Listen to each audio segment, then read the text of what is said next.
Hello everyone, third बास की एक और वीडियो में आप सबको खुशामदीद। कुछ अर्सा से जी क्रिकेट पे वीडियो नहीं आ रही थी, बात नहीं कर सका था क्योंकि भाई साहब मैं हॉलीडे पे गया हुआ था। थर्ड बास भी हॉलीडे पे जाते हैं भाई। वीलॉग्स आप देख ही रहे होंगे चैनल के ऊपर। देख तो ऐसे रहे होंगे, कह रहा हूँ जैसे मेरे कोई 1 लाख सब्सक्राइबर हैं। जो भी हैं बहरहाल वीलॉग्स मैं अपलोड कर रहा हूँ यूट्यूब चैनल के ऊपर अपने। जो मैं बना सका मैंने बनाया, और अब उस फॉर्म के अंदर आप लोग देखें, उसको एंजॉय करें। बहरहाल जी, बात करते हैं जी क्रिकेट के ऊपर, जो कि हमारा फेवरेट टॉपिक है। और बॉर्डर गवास्कर ट्रॉफी ख़त्म हो गई और इंडिया ने भाई पूरे सीरीज़ के अंदर की कल्लू की रस्साकशी। कल्लू की रस्साकशी क्या होती है आप लोगों को नहीं पता। कल्लू की रस्साकशी भाई एक जो रस्साकशी या रोप पुलिंग पंजाब के गांव के अंदर होती है। कहते हैं कल्लू की रस्साकशी। उसका मतलब ये होता है कि जो सारे वीक वीक किस्म के खींचने वाले होते हैं उनको आगे कर दिया जाता है, उनके पीछे एक बड़े मोटे काले पहलवान को खड़ा किया जाता है, उसको कहते हैं कल्लू। और कल्लू जो है उसकी रस्सा कशी जो होती है वो होती है जनाब एक दूसरी टीम से, जिसके अंदर सारे बंदे तगड़े होते हैं। तो उस बंदे की ताकत को परखा जाता है जो कि सबसे पीछे होता है उस टीम के खिलाफ जो कि तगड़ी होती है। तो इंडिया ने कल्लू की रस्साकशी जी की। कल्लू की रस्साकशी में कल्लू जो था वो था बुमराह, और बुमराह जो था उसके सामने बाकी सारे ठिगने। और जनाब बुमराह ने बड़ी कोशिश की खींचने की, लेकिन अनफॉर्चुनेटली इंडिया की सारी ट्रॉफियाँ जो हैं वो ऑस्ट्रेलिया छीन के ले गया। आधे ट्रॉफियाँ छीनी थी जी न्यूजीलैंड ने, और आधे ट्रॉफियाँ ऑस्ट्रेलिया छीन के निकल गया। और बॉर्डर गवास्कर ट्रॉफी भी इंडिया के हाथ से गई। WTC फाइनल भी गया। खैर जनाब, सीरीज़ जो है वो जब स्टार्ट हुई थी तो उस वक्त सारों के जहन में चीज़ थी कि इंडिया बहुत गिरी हुई टीम है, और 3-0 हारने के बाद न्यूजीलैंड से इंडिया जो है वो बिल्कुल गिरा हुआ था। और ऐसा लग रहा था कि इंडिया जो है वो इस सीरीज़ के अंदर कोई बहुत ज़्यादा कारनामा नहीं कर पाएगा। लेकिन बुमराह को शाबाश जी।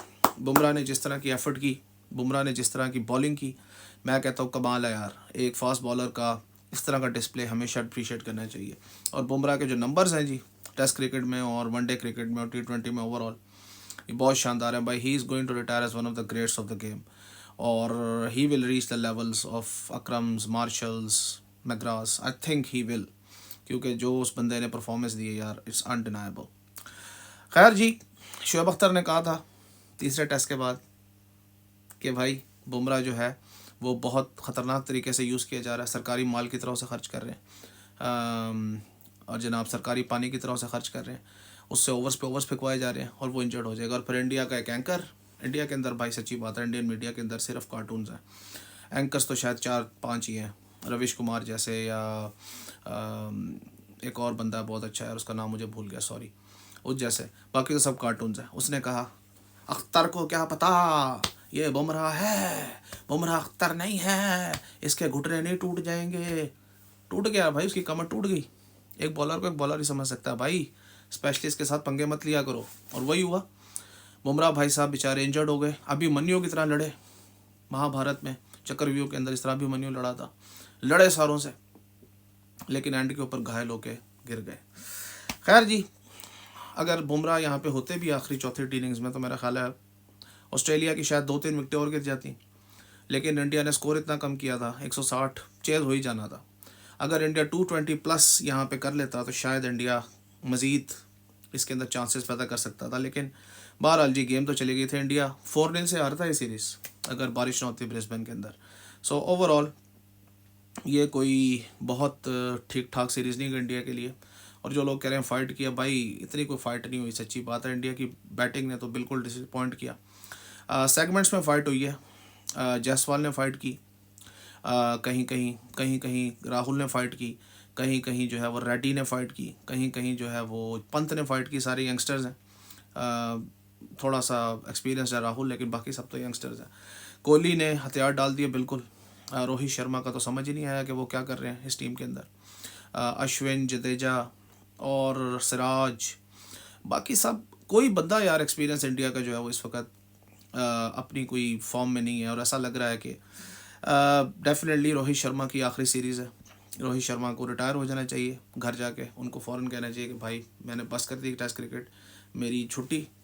अश्विन और जडेजा का भी लग रहा है कि करियर जो है वो ख़त्म हो चुका है। अब इंडियन सेलेक्टर्स के ऊपर उनको चांस मजीद वो देते हैं नहीं देते। और विराट कोहली के ऊपर भी बहुत बड़ा सवालिया निशान है, क्वेश्चन मार्क है कि वो अब आगे कितना कंटिन्यू करेंगे। हो सकता है कि उन्हें इंग्लैंड की सीरीज़ दी जाए, लेकिन मेरा नहीं ख्याल कि विराट कोहली के पास भी बहुत ज़्यादा टाइम बचा है। और गंभीर भाई साहब का भी लगता है कि टाइम करीबी है। गौतम गंभीर साहब ने वो कर दिखाया है जो कि पिछले 10 साल में नहीं हुआ, बल्कि कई सालों में नहीं हुआ। वाइट वॉश होम में, और बॉर्डर गवास्कर ट्रॉफी हार गए ऑस्ट्रेलिया से, और WTC फाइनल भी गया। पिछले दोनों WTC फाइनल इंडिया ने खेले थे। तो मेरा ख्याल है कि जो इंडिया का जो गोल्डन ईरा है वो ओवर हो रहा है, लेकिन फ्यूचर इंडिया का ब्राइट है, इसमें कोई शक नहीं। इंडिया के पास रेड्डी जैसा एक प्लेयर आया जी, जो कि बड़ा गट्सी प्लेयर है। Jaiswal, we all know he is a class. उसके अलावा बुमराह तो है ही, बुमराह के पास अभी कम से कम 4-5 साल की क्रिकेट बाकी है, अगर उससे सही तरह मैनेज किया जाए। उसके अलावा वाशिंगटन सुंदर, और इंडिया के पास जो वो लेग स्पिनर है जिसको इंडिया ने खिलाया नहीं, वो पुठे हाथ का कुलदीप यादव, वो बहुत अच्छा प्लेयर है। तो इंडिया का फ्यूचर जो है वो सेफ हैंड्स में है, और मेरा ख्याल है इंडिया विल रीबिल्ड। इंडिया अब रीबिल्ड फेज़ में जाएगा अनकरीब, लेकिन इंडिया के पास बहुत अच्छे ऑप्शंस हैं, और इंडिया की टीम जो है वो दोबारा अपने पैरों पे खड़ी हो जाएगी। बहरहाल it was a good series in terms of quality of cricket from Australia. India की तरफ से बहुत डिसअपॉइंटिंग क्रिकेट खेली गई। Only bright spots for Bumrah, Pant, little bit of Rahul and Reddy. बहरहाल जी आगे बात करते हैं पाकिस्तान की। पाकिस्तान ने वही किया जी जो पाकिस्तान करता है माशाल्लाह, खूबसूरत तरीके से 615 स्कोर खाया माशाल्लाह। हम सही दिल लोग हैं भाई, हम तो खुल के देते हैं जब देते हैं, ठीक है। हम तो देते हैं 800 रन, हम तो देते हैं 600 रन, और हमने बड़ी ज़बरदस्त किस्म की ये एक रिवायत कायम कर ली है कि हमने देना है तो 600 देना है, ठीक है। नहीं देना तो फिर हमने जनाब कोशिश करनी है कि हम 150 भी ना करें। हमने लेना कुछ नहीं, हमने 150 देना ही देना है, हमने 600 देना ही देना। बॉलर्स ने यार क्या गंद मारा। पाकिस्तान की बॉलिंग इन फोकस रही है पिछले काफ़ी अरसे से, फास्ट बॉलिंग ख़ास तौर पे। पिछले टेस्ट मैच में मोहम्मद अब्बास ने कुछ थोड़ी सी जान दिखाई थी, लेकिन अब मोहम्मद अब्बास ही तो हर टेस्ट मैच के अंदर आपको विकेट से दिलाएगा भाई, दूसरों का भी तो कोई काम है। और माशाल्लाह 615 खाया उस साउथ अफ्रीकन टीम से जो कि पिछले टेस्ट मैच के अंदर 150 नहीं कर पा रही थी। सुभान अल्लाह। कप्तान ही कबाड़िया यार, आपका कप्तान कबाड़िए का बच्चा है, ठीक है। आप शेरों की क़यादत अगर भेड़ को दे दोगे तो उसने क्या करना है। पिछला टेस्ट मैच उस बंदे की कप्तानी से आ रहे हैं हम, ये मैं बता दूं आपको, क्योंकि उस बंदे के पास दिमाग है ही नहीं। बैट्समैन तो वो किसी काम का है ही नहीं। 40 टेस्ट खेल गया भाई, उसकी 30 की एवरेज है, काम धंधा उसको कोई आता नहीं। कप्तान आपने उसको बना के छोड़ा। अब भाई सिफारशी आया है, सिफारशी तो खैर इस टाइम पाकिस्तान क्रिकेट बोर्ड का चेयरमैन बना हुआ है, तो इस बेचारे की क्या औकात है। एनीवे लगे रहो, ठीक है, इन कबाड़ियों के साथ लगे रहो। आप लोग टेस्ट क्रिकेट को जलील करते रहो, ठीक है। पहला टेस्ट मैच अच्छा खासा जीत जाना चाहिए था, 99 पे 8 आउट करके। ये पाकिस्तान ही था जिसने सखावत के साथ अपना साउथ अफ्रीका को ये जीत पेश कर दी। हरभजन सिंह ने कहा कि यार ये जान के आ रहे हैं। भाई हरभजन सिंह भाई ऐसी बात नहीं है, हमारे अंदर पूरी काबिलियत है कि हम जीता हुआ मैच हार जाएँ, ठीक है। हमारे अंदर पूरी काबिलियत है कि हम प्लेट में रख के अपने हिस्से की बोटियाँ दूसरे के सामने रख दें। अब लड़ रहे हैं जी बाबर आजम और शान मसूद साहब। सेकंड इनिंग में मेरा ख्याल है 190 से ऊपर स्कोर कर लिया, लेकिन भाई अब लड़ने का क्या फ़ायदा, लंगर तो बढ़ चुका। अब खाली बर्तनों पे क्या लड़ रहे हो, ठीक है ना। इनिंग्स की डिफीट से बच जाए, लेकिन हार तो हार है, इनिंग्स की हो या गैर इनिंग्स की हो। एनीवे जी क्या कह सकते हैं, पाकिस्तान की क्रिकेट और पाकिस्तानी फैंस के साथ ये डिलेमा बहुत पुराना है। हमें तो अब झेलने की आदत बन चुकी है, और आदत भी कैसी कि जनाब अभी छूटने पे नहीं आ रही। खुदा का वास्ता यार कोई हम पे रहम करो यार, कुछ तो करो यार, इस बॉलिंग का कुछ करो भाई। हम फास्ट बॉलर्स के ऊपर फ़ख्र कर कर के मर गए हैं, लेकिन भाई पिछले 15-20 सालों में पाकिस्तान का कोई ऐसा फास्ट बॉलर नहीं जिसने 200 विकेट ली हो टेस्ट क्रिकेट में। कोई ऐसा फास्ट बॉलर नहीं है, इमेजिन कर सकते हो। एक भी फास्ट बॉलर ऐसा नहीं जिसकी 200 विकेट हो टेस्ट क्रिकेट के अंदर पाकिस्तान में।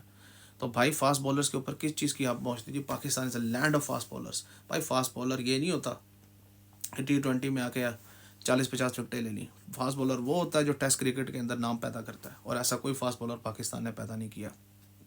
पाकिस्तान पैदा कर रहा है मॉडल्स, शाहीन अफरीदी जैसे और नसीम शाह जैसे।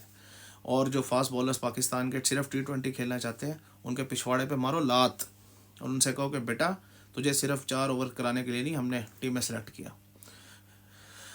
मैं ये मानता नहीं कि भाई कि पाकिस्तान के अंदर फास्ट बॉलिंग का टैलेंट नहीं है, लेकिन अनफॉर्चुनेटली प्रायोरिटीज़ गलत है, उनकी जो है मैनेजमेंट गलत है। आपको फास्ट बॉलर्स ढूंढने पड़ेंगे अगर आपने टेस्ट क्रिकेट में आगे जाना है। विदाउट फास्ट बॉलर्स आप टेस्ट क्रिकेट में आगे नहीं जा सकते। एनीवे जी, रोना पीटना तो चलता रहेगा पाकिस्तानी क्रिकेट का, आगे भी रोएंगे। पिछले 2-3 साल से, 5 साल से, 10 साल से रो ही रहे हैं, मज़ीद रोते रहेंगे। खैर, क्रिकेट पे अब इंशाल्लाह मज़ीद वीडियोज़ आती रहेंगी, क्योंकि अब हम आ गए हैं वापस, तो थड़ेबाज ने आके वापस थड़ा संभाल लिया है। तो इंशाल्लाह we will keep watching and keep uploading videos. आप लोग भी वीडियोज़ को लाइक करें। अब मैं सब्सक्राइब का नहीं कहूँगा, क्योंकि किसी ने सब्सक्राइब तो करना नहीं है, लेकिन हम अपने दिल की भड़ास यहाँ पर निकालते रहेंगे। Thank you ji.